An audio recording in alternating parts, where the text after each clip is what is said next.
Perkenalkan, nama saya Servina Setiani Dopo dari kelas BDPA dengan NIM 1913010016. Pada kesempatan kali ini saya akan menjelaskan kembali tentang rancangan percobaan. Saya akan menjelaskan tentang prinsip dasar dari rancangan percobaan. Yang pertama adalah pengacakan. Kegunaan pengacakan ini diantaranya adalah menjamin kebenaran atas pendugaan bias dari kekeliruan percobaan, nilai tengah perlakuan, serta perbedaan di antara satuan percobaan. Yang berikut adalah pengulangan. Pengulangan di mana adalah suatu perlakuan dasar yang muncul lebih dari satu kali dari suatu percobaan atas satu perlakuan. Ini diartikan bahwa dari suatu kelompok perlakuan terdapat beberapa satuan percobaan yang dikenakan perlakuan yang sama.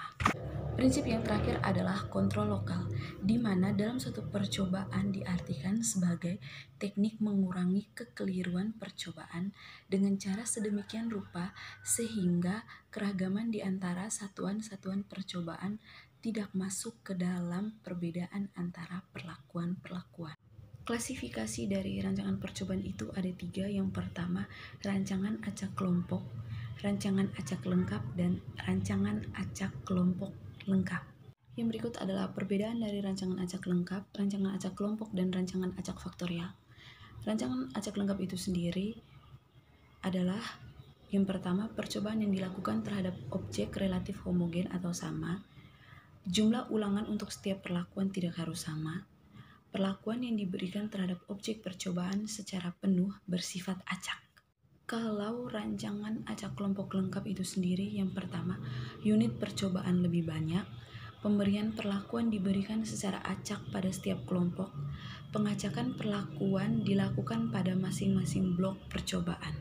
Kalau rancangan faktorial itu sendiri terdiri dari 2 atau lebih peubah bebas, saling berinteraksi, maksudnya adalah pengaruh dari suatu faktor tergantung dari taraf faktor yang lain. Berikutnya kita akan melakukan ANOVA sampai dengan uji lanjut, yaitu mencari nilai BNT dan rumus yang kita gunakan saat kita melakukan ANOVA.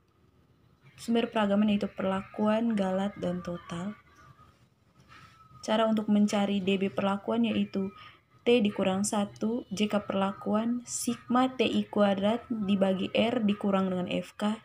KT perlakuan, rumusnya JK perlakuan dibagi dengan DB perlakuan, F hitung, KT perlakuan dikurang KT galat. Begitu juga dengan DB galat. Rumus untuk mencari DB galat yaitu T itu sendiri adalah perlakuan dikali R itu adalah jumlah ulangan dikurang 1, jadi T dikali R kurang 1. JK galat, JK total dikurang JK perlakuan. KT galat yaitu JK galat dikurang DB galat. Begitu juga dengan DB total. Rumusnya adalah T dikali R kurang 1. Seperti tadi, T itu sendiri adalah perlakuan, R adalah jumlah ulangan, dikurang dengan 1. Cara untuk mencari JK total, sigma X I kuadrat dikurang dengan FK. FK itu sendiri adalah faktor koreksi. Cara mencari faktor koreksi itu sendiri adalah G kuadrat dibagi dengan R kali T. Saya akan menjelaskan tentang perhitungan ANOVA. Ini adalah data yang saya ambil dan data ini sudah langsung saya jumlahkan. Saya akan menjelaskan satu-satu. Jadi 61,32 itu didapat dari 24 ditambah 16,66 ditambah 20,66. Begitu juga dengan perlakuan kedua, perlakuan ketiga, dan perlakuan yang keempat. 451,28 itu didapat dari 61,32 ditambah 126,65 ditambah 115,99 ditambah 147,32. Menjelaskan tentang cara mencari DB perlakuan dengan rumus yang sudah tadi saya jelaskan terlebih dahulu. Di sini saya sudah langsung melakukan perhitungan untuk mempersingkat waktu. Jadi cara untuk mencari DB perlakuan rumusnya adalah T dikurang 1. T yaitu jumlah perlakuan, 4 4 dikurang 1, 3. Begitu juga dengan DB Galat, rumusnya adalah T dikali R kurang 1. T itu jumlah perlakuan, R adalah ulangan. Jadi 4 dikali 3 kurang 1 sama dengan 4 dikali 2 sama dengan 8. Begitu juga dengan DB total, rumusnya T kali R kurang 1. T tadi perlakuan, R adalah ulangan.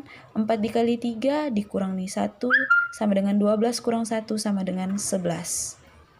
Kita lanjut pada perhitungan faktor koreksi, di mana rumus faktor koreksi adalah G kuadrat dibagi R kali T. G kuadrat itu sendiri adalah nilai dari penjumlahan perlakuan tadi, yaitu 451,28. Jadi 421,28 kuadrat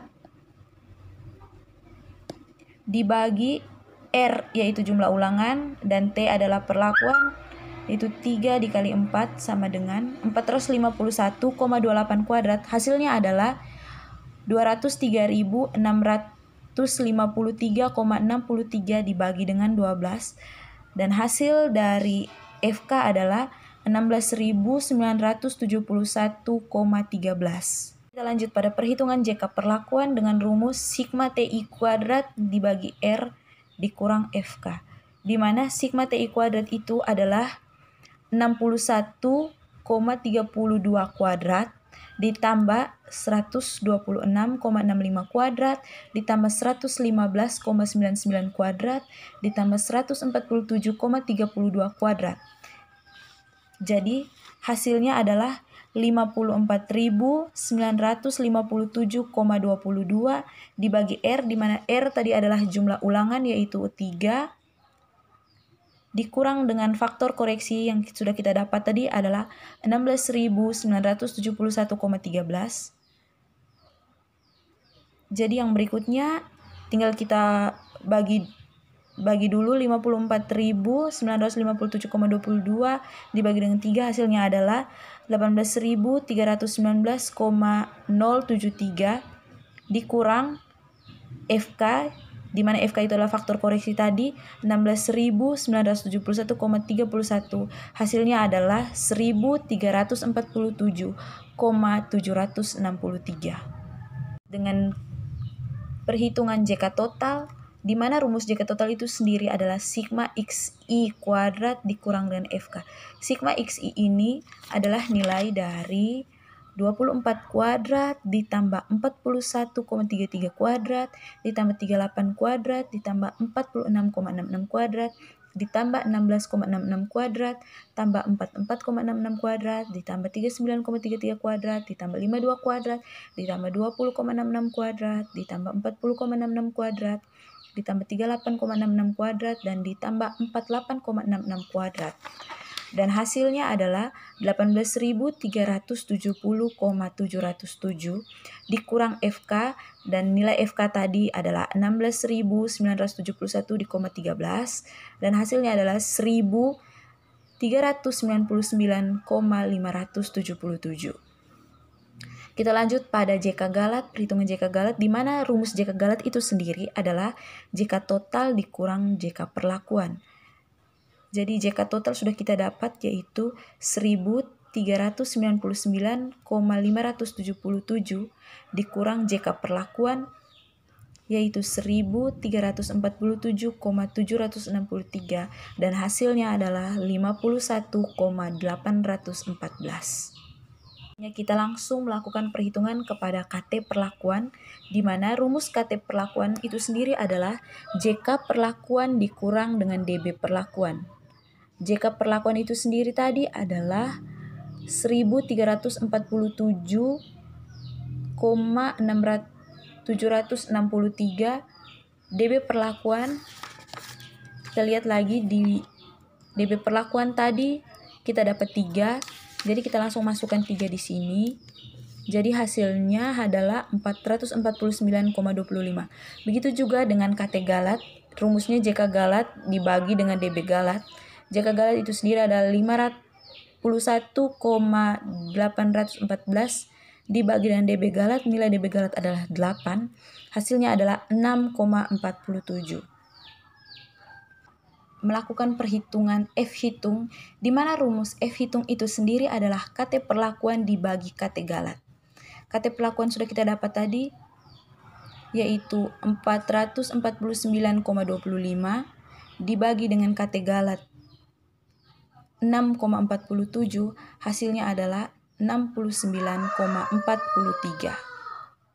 Setelah itu kita langsung menuju pada tabel distribusi F5%, yaitu caranya melihat DB Galat berbanding lurus dengan DB perlakuan.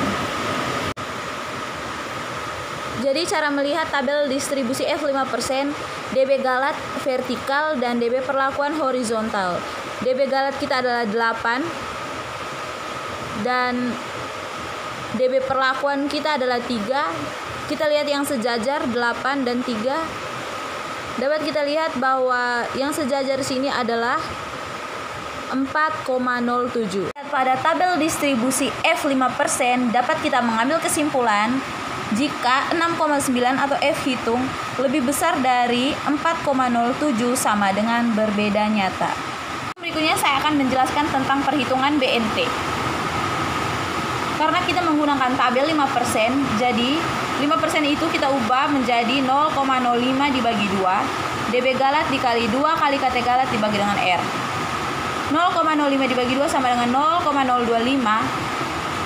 DB Galat kita 8 dikali dengan akar dari 2 kali KT Galat 6,4, sebenarnya 6,47, supaya memudahkan kita, jadi kita tulis saja 6,4 dibagi dengan R. R adalah jumlah ulangan sama dengan 3.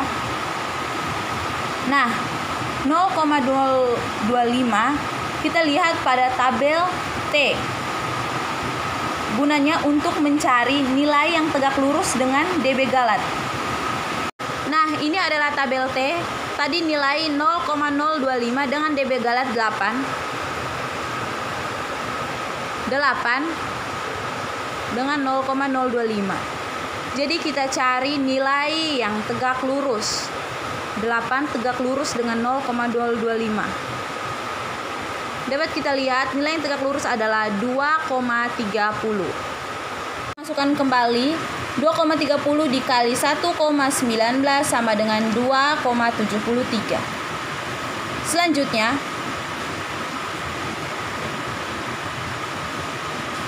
untuk mencari selisih supaya bisa mendapatkan hasil akhirnya, kesimpulan akhir, 6,32 kita bagi dengan jumlah ulangan kita. Nilai perlakuan pertama 6,32 dibagi dengan jumlah ulangan. Jadi 61,32 dibagi 3 sama dengan 49,1. Begitu juga dengan perlakuan kedua, 126,65 dibagi 3 sama dengan 36,66 sampai pada dengan perlakuan terakhir.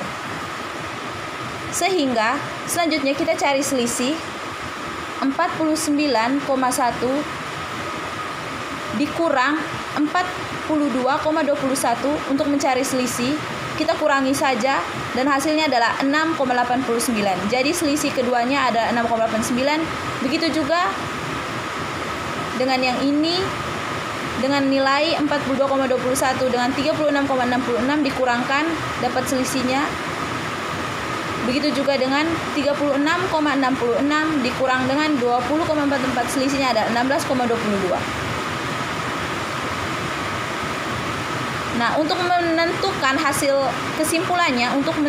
kesimpulannya, kita lihat nilai yang paling terbesar. Nilai yang paling terbesar selisih ini adalah 16,22. Jadi bisa diambil kesimpulan 16,22 lebih besar dari 2,37 sama dengan berbeda nyata. Kesimpulan akhirnya, ada dampak perbedaan perlakuan terhadap pertumbuhan ikan nila. Saja penjelasan materi tentang rancangan percobaan dari saya. Sekian dan terima kasih.